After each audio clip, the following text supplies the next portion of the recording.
Bé, avui a Cisco Televisió volem acostar-nos a la gent i a la feina d'ATAC, aquesta associació que les seves sigles van relacionades amb la defensa o la petició o l'exigència d'una taxa a les transaccions financeres, però que ja fa temps que va molt més enllà i que intenta donar des del punt de vista sobretot del camp econòmic, alternatives a aquesta deriva absurda en la qual estem immersos.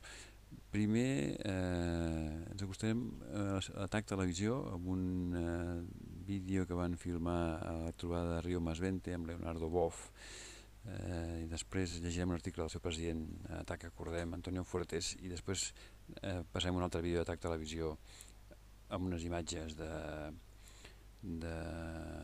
mercats financers i la conservació del planeta.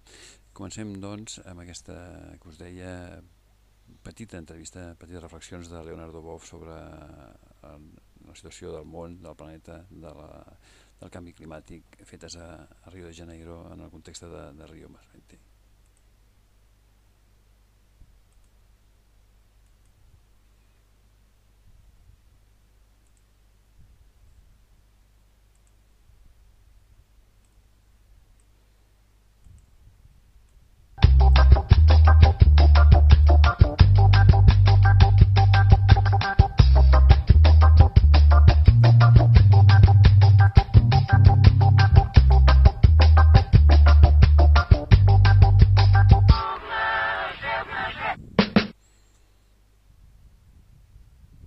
Creo que hay una diferencia grande entre 92 y ahora.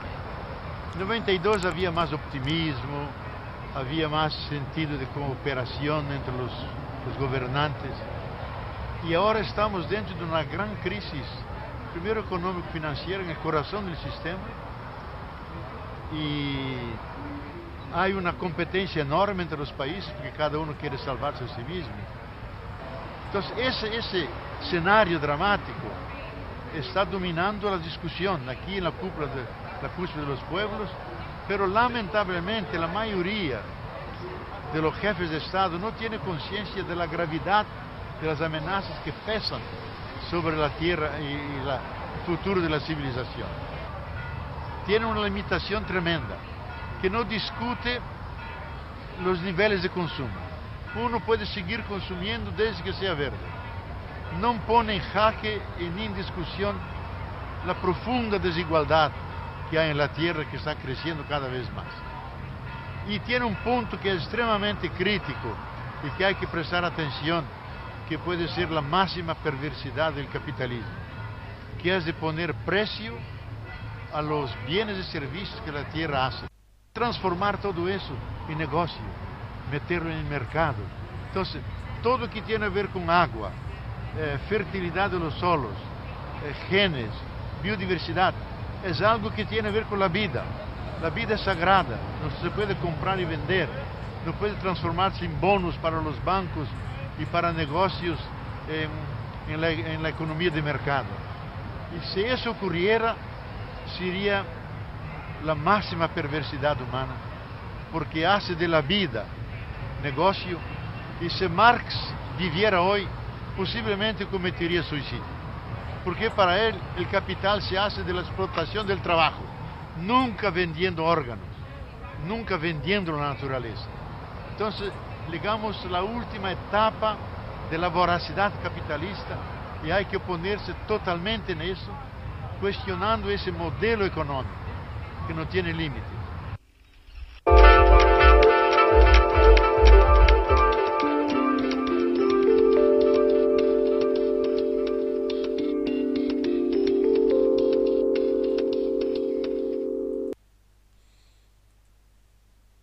Quanta raó que té, no? El Leonardo Boff. La vida no es pot comprar ni es pot vendre.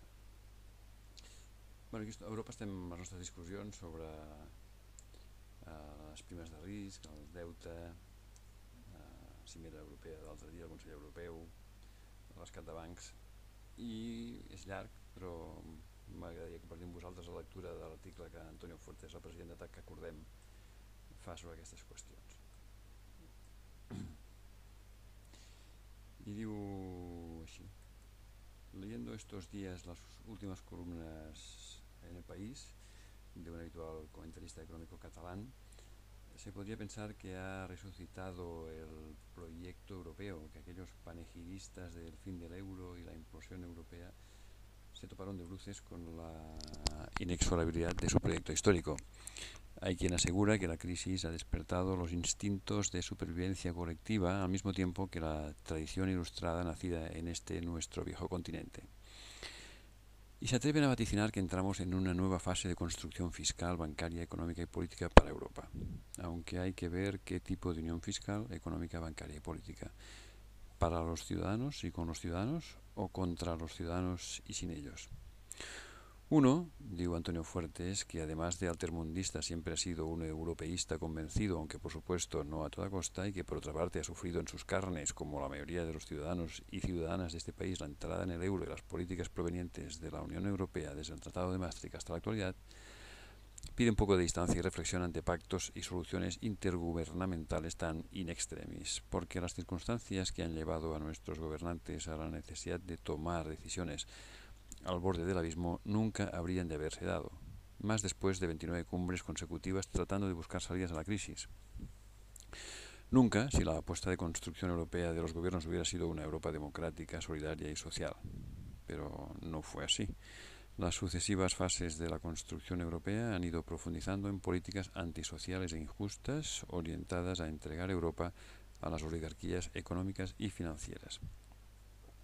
Habrá que recordar a los desmemoriados de la historia reciente, no me extraña, dada la volatilidad de los mercados, tanta vorágine de cifras económicas diarias hace desmemoriado a cualquiera, que los grandes líderes mundiales del G20 y entre ellos los poderosos líderes europeos decidieron en la cumbre de abril de 2009 en Londres, para recuperar la confianza de los inversores y relanzar el crecimiento sostenido, cuestiones que se veían necesarias y que hoy ya se evaporaron del escenario político y mediático. Cuestiones tan imprescindibles y urgentes siempre, aunque nunca en agenda política real, como controlar los mercados y las instituciones financieras, comenzando por las diversas gamas de vehículos y fondos especulativos y sin ningún control, o como la que llevó al primer ministro de Gran Bretaña entonces, Gordon Brown, a declarar: esto es el principio del fin de los paraísos fiscales, siendo que en el documento final de la cumbre se declara: la era del secreto bancario ha terminado. ¡Qué gran cinismo!, subraya Fuertes. El ejercicio de desmemoria colectiva nos impide asimismo clarificar los estadios intermedios de una secuencia que alguien habría de esclarecer, y es aquella que va desde la explosión de la burbuja inmobiliaria en el corazón del sistema que representa a Estados Unidos y el crash consecuente a la quiebra de Lehman Brothers como eje principal de la crisis sistémica, hasta el señalamiento, acoso y derribo de los países sureuropeos llamados PIGS. Países que son para la opinión pública noreuropea en estos momentos los responsables de la crisis y que habrían de pagar por ellos. Por ejemplo, lo que le pide a Merkel su electorado.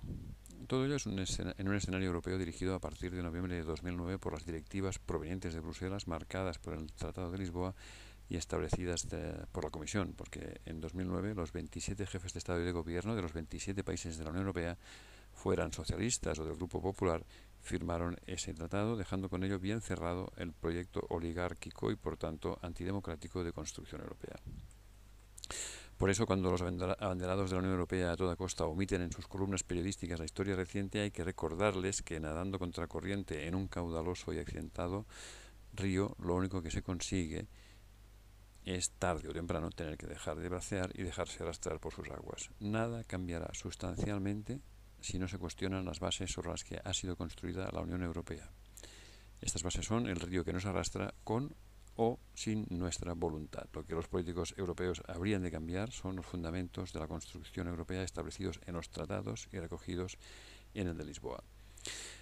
Y es que, hay que repetirlo de nuevo, el proyecto que se pretende y se ha pretendido para Europa se basa fundamentalmente en la unión, no en la unión federal de los pueblos, sino en la competencia entre ellos. Este principio está marcado en su tratado supremo, la competencia libre y no falseada, y es el primer principio y fundamental del sistema capitalista de mercado, que en su fase actual, fundamentalista y financiarizada y mediante la prevalencia de la volatilidad económica financiera, destroza cualquier proyecto de economía real, poniendo a la economía a trabajar en el único beneficio de los inversores y no de los ciudadanos, de los tenedores de bonos y no de los países. y es la voz de los tenedores de bonos, o sea, la de los bancos alemanes, la que habla por boca de Merkel.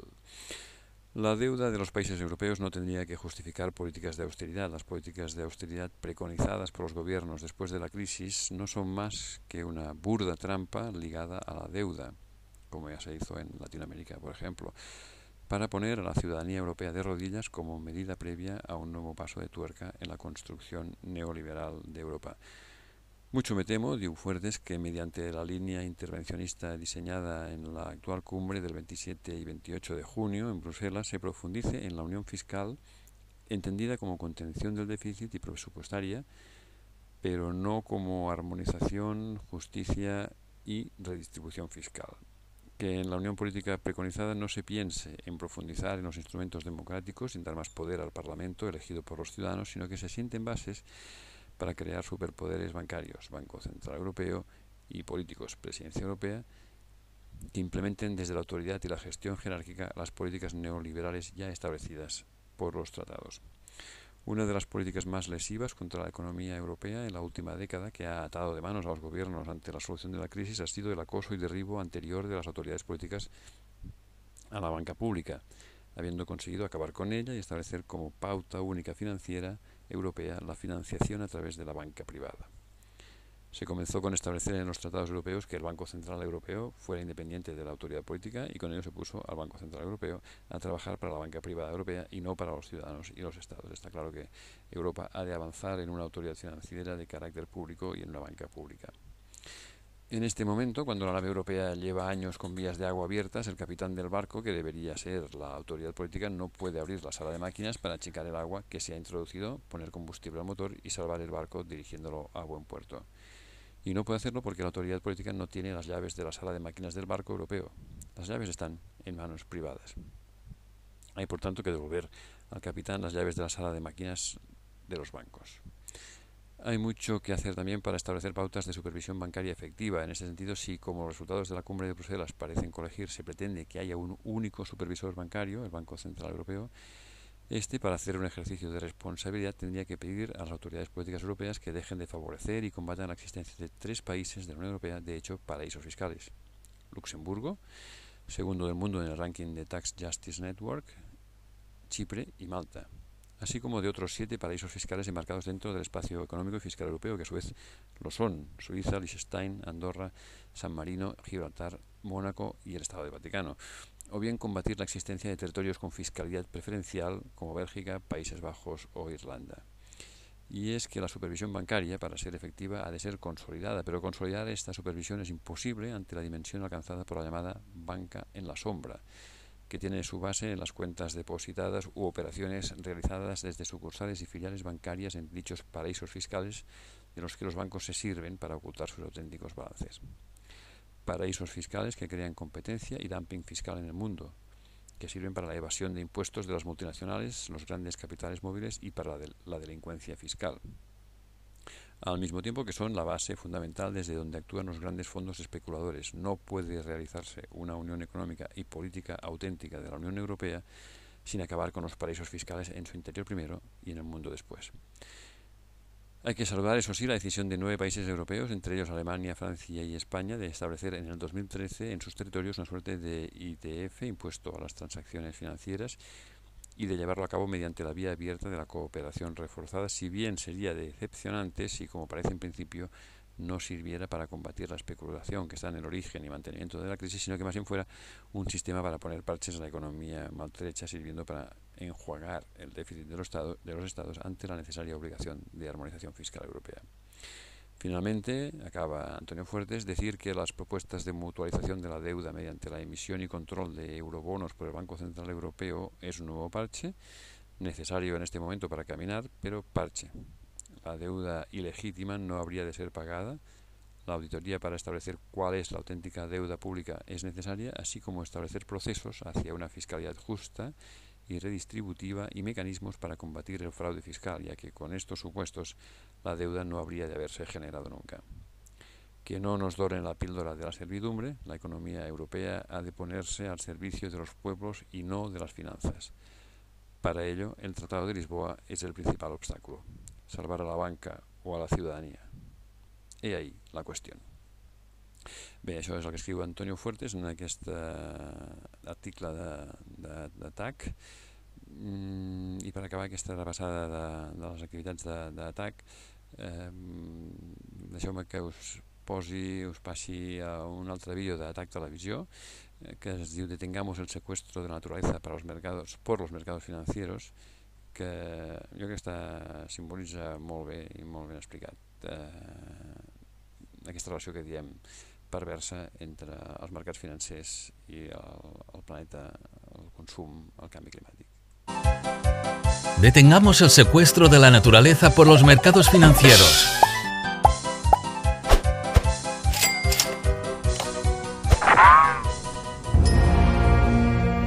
Mientras que los ciudadanos se preocupan por las duras medidas de austeridad implantadas en muchos países europeos como consecuencia de la crisis financiera, los actores financieros están trabajando con discreción para someter a la naturaleza a la dinámica de los mercados. Vivimos en la denominada economía financiarizada, una economía dominada por las finanzas y los agentes financieros cuyo objetivo es la creación de nuevas inversiones y oportunidades para obtener beneficios. La clave para hacerlo es la creación de un mercado de capitales global único a través de la supresión del control de los movimientos de capitales por los gobiernos, la desregulación de amplios sectores de la economía, así como la retirada del Estado en la prestación de servicios esenciales a los ciudadanos. El comercio del dinero de productos de riesgo asociados y derivados se han convertido en más rentables y han superado al comercio de bienes y servicios en la acumulación de capital. Esto tiene enormes implicaciones sobre la exposición diaria de las personas a los mercados financieros en aspectos que van desde la propiedad, la salud, las pensiones y la educación. En este proceso de financiarización, los mercados financieros y sus instituciones toman el control de la economía productiva en donde los bienes y servicios son producidos, y las empresas, los hogares y los bancos son transformados para cumplir con la lógica de los mercados financieros a través de la especulación y el endeudamiento. En lugar de que los mercados financieros provean de fondos para producir aquello que las personas necesitan, el dinero está siendo invertido con mayor frecuencia en los mercados financieros para operar y expandirse. Literalmente es el mundo al revés. Ahora que la burbuja inmobiliaria ha estallado, grandes sumas de dinero en los mercados financieros buscan nuevas oportunidades de inversión. Y aquí es donde la naturaleza hace acto de presencia. Cuando hablamos de generar beneficios a costa de la naturaleza, sabemos que los actores financieros invierten en minas, en yacimientos petrolíferos y agricultura o en la compra de materias primas para obtener un beneficio económico especulando con las tendencias de los precios o en los mercados de derivados. Pero la financiarización de la naturaleza actualmente en marcha es un proceso mucho más profundo. En 2005, la Unión Europea presentó un esquema de comercio de emisiones, ETS, con el argumento de reducir las emisiones de carbono. En este esquema, las empresas reciben un máximo de derechos en forma de certificados de emisión para contaminar el aire con CO2. En la medida que los certificados puedan ser objeto de comercio entre empresas, se crearon mercados financieros y las emisiones de CO2 se convirtieron en un activo financiero. Esto ha creado una oportunidad de ganancias para muchas empresas y actores financieros a través de la compra y venta de certificados de emisión. La Unión Europea continúa produciendo de forma insostenible y sigue contaminando por encima de los límites que el planeta puede soportar, en lugar de reducir sus emisiones. Las mismas propuestas se están haciendo con los bosques, la biodiversidad o los ecosistemas, y con todas las funciones ecológicas que podrían proporcionar un servicio a la humanidad. El sometimiento de la naturaleza bajo la lógica de los mercados financieros requiere la definición de la función de la naturaleza como servicio ambiental. Así pues, la capacidad de los árboles para capturar carbono, la descomposición de los desechos, la depuración de aguas residuales y la regulación del clima ahora se define, se regula, se cuantifica y se certifica como un servicio ambiental. Una vez hecho esto, se puede empezar a poner un precio a cada servicio, evaluar su situación actual, establecer un límite y concretar en términos económicos el coste de su conservación, con el fin de desarrollar un mercado para cada servicio ambiental en particular. Por lo tanto, la naturaleza como tal se convierte en una empresa y para ello los instrumentos de la economía verde y los instrumentos basados en el mercado son herramientas poderosas para la gestión de la invisibilidad económica de la naturaleza. con nuevos derechos de propiedad y el comienzo de una nueva fase de cerramiento y extracción de recursos naturales y biodiversidad, el acaparamiento está teniendo lugar y las personas son expulsadas de sus tierras, las comunidades y la naturaleza destruidos y el sur global se convierte en el perdedor. Todos aquellos que participan en esta economía verde y los mercados financieros se convierten en ganadores. Esta economía verde no es la solución a cualquiera de los problemas y las crisis a los que nos estamos enfrentando hoy en día, sea para tratar de hacer frente al cambio climático, para mantener la biodiversidad y los ecosistemas o para ofrecer una solución al desempleo y a la desigual distribución de bienes y riqueza. Hay muchas alternativas para resolver estos problemas que se encuentran fuera de la lógica de los mercados financieros. No debemos privatizar la naturaleza sometiéndola a los intereses lucrativos de los mercados financieros. Debemos defender y reclamar los antiguos bienes comunes, crear nuevos y excluir a los mercados financieros de su gestión y control. Debemos cambiar la forma en que producimos y consumimos, orientando nuestras economías hacia las necesidades reales que tenemos y hacia economías localizadas. Debemos promover un modelo de producción y distribución de alimentos basado en la soberanía alimentaria, así como la producción descentralizada y controlada democráticamente de las energías limpias. Y por último, debemos reducir el tamaño del sector financiero, regularlo y ponerlo bajo control público y democrático, asegurándonos de que es funcional de acuerdo a las necesidades reales y el bien público. Participa contra la toma de control de la naturaleza por los mercados financieros en la promoción de verdaderas alternativas.